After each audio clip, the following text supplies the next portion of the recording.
প্রবৃত্তি রয়েছে, সবগুলোকে আমরা কুরবানি দেওয়ার মধ্য দিয়েই এটা কোরবানির শিক্ষা।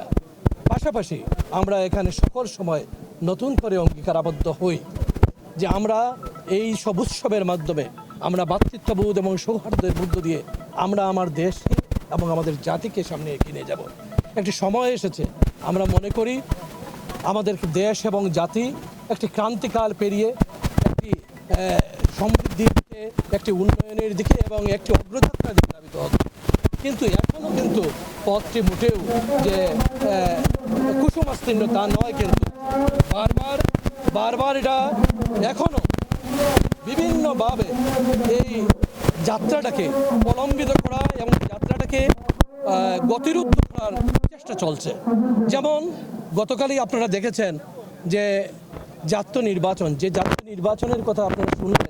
জাতীয় নির্বাচনটা শুধুমাত্র একটি নির্বাচন নয় বা একটি ভোটের মাধ্যমে সরকার প্রতিষ্ঠা নয়, এটা দীর্ঘদিনের গত 17 বছর ধরে মানুষের যে আকাঙ্ক্ষা একটি জনপ্রতিনিধি সরকারের মাধ্যমে রাষ্ট্র পরিচালিত হবে, সেই আকাঙ্ক্ষাকে ধারণ না করে প্রায় এখানে 23টি দল, গত 26টি দলের মধ্যে 23টি দল সেখানে উপস্থিত ছিল এবং বলছে ডিসেম্বরের মধ্যেই নির্বাচন করতে হবে।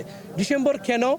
কারণ হচ্ছে এই নির্বাচনকে প্রলম্বিত করার মধ্য দিয়ে মনে হবে কোনো না কোনোভাবে বিভিন্নভাবে সেই ষড়যন্ত্র আবার এই রাস্তাটাকে নষ্ট হয়ে যেতে পারে। এই জন্য আমরা এটা বারবার বলছি। আমরা এখনও মনে করি এবং আমরা এখনও বিশ্বাস রাখতে চাই, কোনো কারণ নেই এই যে এপ্রিলের সময় মানে আপনারা দেখেছেন এবারও এপ্রিলে ঘূর্ণিঝড় হয়েছে, বিভিন্ন ধরনের সমস্যা রয়েছে। ছাত্রছাত্রীরা এখানে এসএসসি এইচএসসি পরীক্ষাগুলো এই সময় থাকে, রমজানের পর পর্যাপ্ত সময় নেই। আমরা মনে করি এই জিনিসটাকে রমজানের আগে এবং এটা ডিসেম্বরের ভিতরে নিয়ে আসলে আমাদের মানে সব কিছু ভালো হবে দেশের জন্য মনে হয়। আবারও সবাইকে, সিলেটবাসী সহ সারা দেশবাসীকে, এই মহানগরের সবাইকে পবিত্র ঈদ উল আজহার শুভেচ্ছা জানাচ্ছি। অসংখ্য ধন্যবাদ।